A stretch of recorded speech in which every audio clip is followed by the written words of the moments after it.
The story continues as Earth decides to take a break under a tree and enjoy the beauty of nature. He's soon joined by a friendly fairy who flits around him.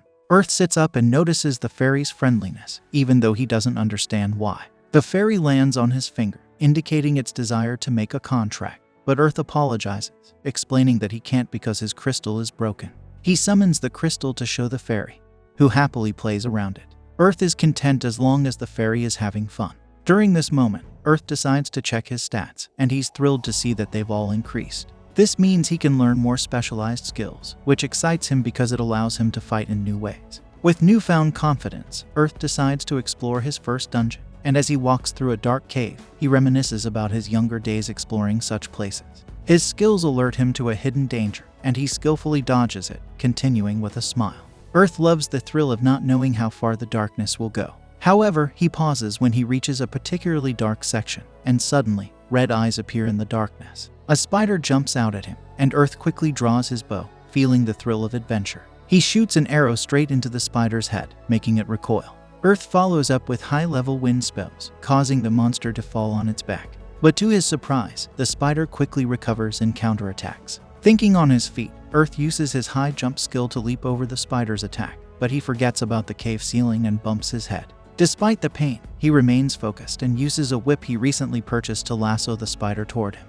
Earth finishes the spider off with a powerful kick, aided by the blades on his feet. Although he's in pain from the high jump mishap, he reminds himself to be more cautious about the cave's ceiling next time.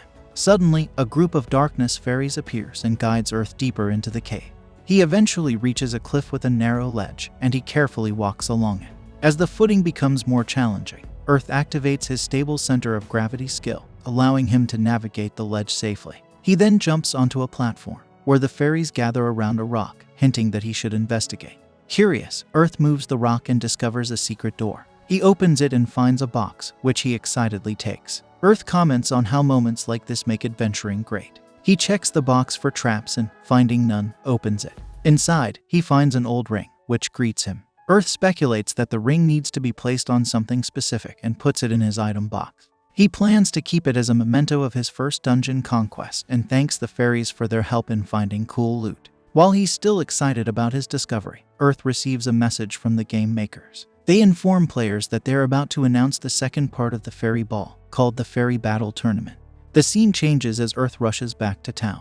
He joins other players in the main square, where they receive some important news. They are informed that their fairies are going to evolve, but this will happen through PvP fights. By competing or winning a certain number of PvP battles, their fairies can evolve and take on new forms. However, it's not as simple as just fighting anyone repeatedly. Fighting the same opponent multiple times won't count toward the evolution. Players need to challenge new opponents to make progress. The top 16 players in this special versus mode will be invited to a tournament with amazing prizes up for grabs. Players who win can also gain special titles that set them apart from the rest. There are even hidden play styles that can lead to hidden titles. For those who couldn't make contracts with fairies initially, there's good news. They have another chance. They can repair their contract crystals through PvP, and these repaired crystals have a higher success rate and are more likely to obtain rare fairies. The game makers have also unlocked a feature where fairies can have their own self-identity, allowing them to act differently from the set behavior. This new announcement has players excited, but Earth wonders how it will work, especially for those not skilled in PvP. He hopes that players won't target crafters who may not be as skilled in combat.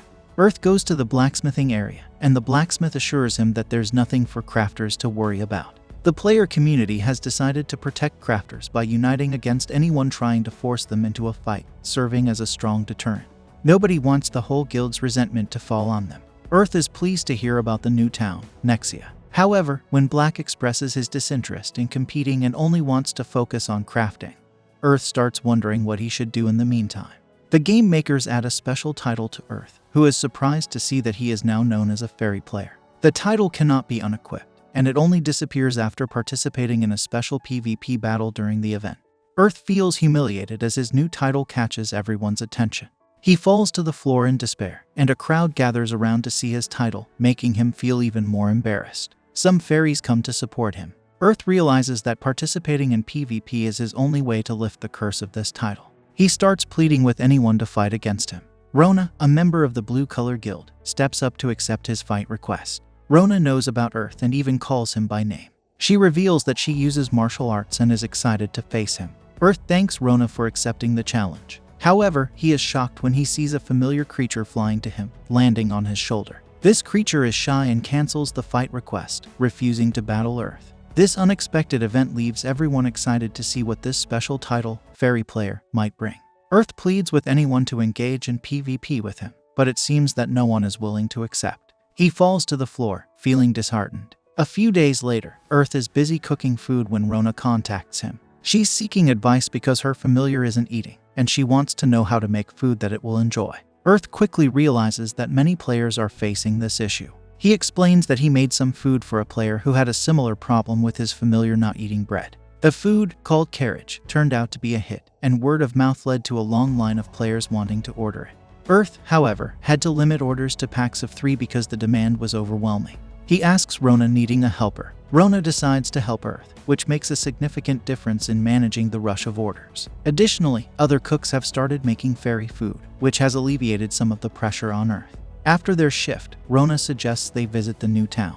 They use a warp portal to get there and head straight to the PvP area. Rona notices something unusual about a wolf familiar currently battling, and Earth agrees that there's something odd. The PvP fight begins, and the player with the bird fairy collaborates well with their familiar. However, the other player calls for their familiar's assistance during a critical moment, but the wolf ignores the command.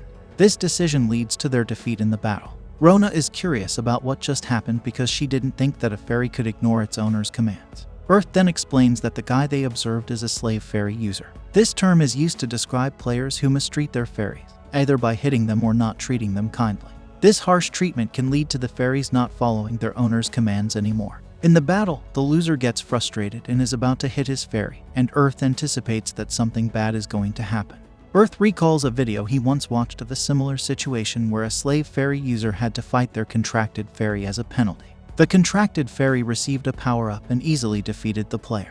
The loser's contract crystal was taken away for losing the battle, and all his fairy-related data was reset. The loser seems to pause because he also knows about this system and what's coming. Rona expresses surprise, mentioning that she didn't know such a system existed in the game. Earth explains that it's a similar system used in older online games. He speculates that the game developers wanted to pay tribute to these types of mechanics. Earth decides to log out of the game to get some rest. The next day, after a long day of selling food in the game, Earth is visited by the loser. The guy wants to talk to Earth about his special title. He expresses his desire to make amends with his fairy because he watched a video of someone's fairy attacking them. He doesn't want to meet the same fate. While playing with the familiar, he wants to understand why its owner was so mean to it in the first place. The loser explains that he didn't know how to care for his fairy, so he looked online and saw people treating their fairies like circus animals. He admits that he followed their example, and when his fairy developed a personality and stopped listening to him, he resorted to hitting it to make it obey. However, he's now realized that he was doing something wrong and wants to learn a better way. He even offers to pay for the information and guidance. Earth refuses the offer and advises the man not to make a habit of seeking easy solutions to his problem. He tells the guy that he should treat his fairy like a friend, spend time together, fight battles, take breaks, say goodbye when logging out, or even share a meal. The loser is moved by this advice and asks Earth to make him a portion of carriage, but Earth gets annoyed because he didn't know he had gained the nickname Famous Fairy Player Chef. Nevertheless, he prepares a portion for the guy, who feeds it to his fairy, dispelling the negativity around it. The loser thanks Earth with tears in his eyes, and they set off on a new path, ready to live their lives differently. Earth's moment is interrupted by an old man named Silver, who admires what he just witnessed. Silver introduces himself and requests a private conversation, away from the crowds. This brings an end to our episode. If you enjoyed it, then don't forget like, share and subscribe to our channel for more anime recap.